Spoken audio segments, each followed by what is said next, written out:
All right, Pedro from Queens. You're right around the corner here. I'm right here in Manhattan.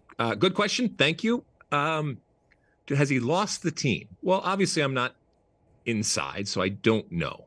I would venture to say, because every team has this, there are players that like him, and there are players that, I don't know, maybe players just don't like him, but I think there were certainly players that maybe don't, he's not their cup of tea. And not necessarily that they don't like him. And there's certainly maybe players that don't like it.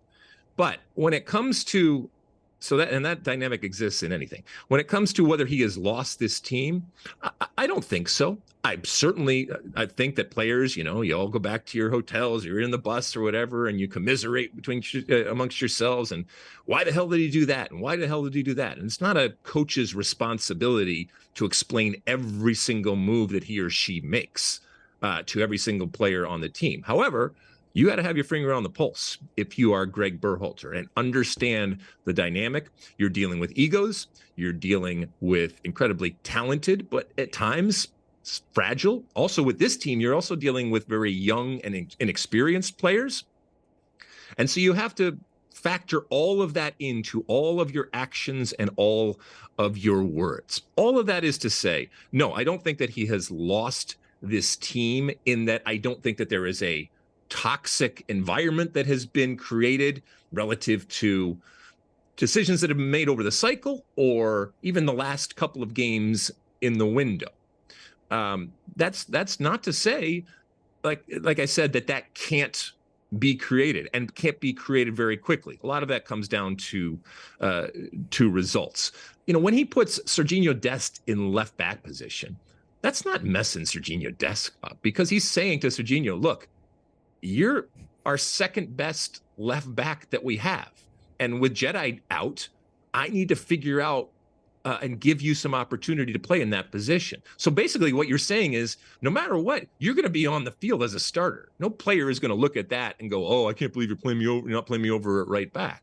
That's my impression of Sergiño Dest being grumpy about something. So I don't think that necessarily is a problem. So when you see players, quote unquote, playing out of position, and I don't think we see a lot of that, to be quite honest with you, when it comes to this national team going forward. But if and when it's done, I don't think it's not a situation like where Christian Pulisic for Chelsea was going in at right back. And that can cause problems for the player and the dynamic that's going on in the locker room right now.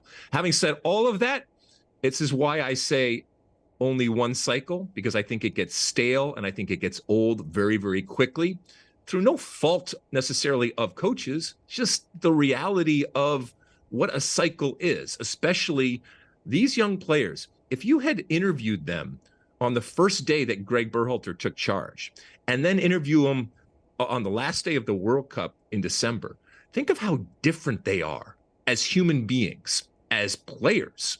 Their personalities have changed. Physically, they have changed. They are different people. And what worked at the beginning of the cycle, or even in the middle of the cycle, might not work now in terms of the group dynamic or the individuals that you are dealing with. And that's why I think it's just so hard. And it'll be really interesting, regardless of what happens to Gregg Berhalter, if the Federation opts to continue with him after this World Cup. Mosse? All right. One more voicemail to go. Okay. You like that clip? Well, my State of the Union podcast drops every week. Subscribe now on Apple Podcasts, Spotify, or wherever you get your podcasts. You like that clip?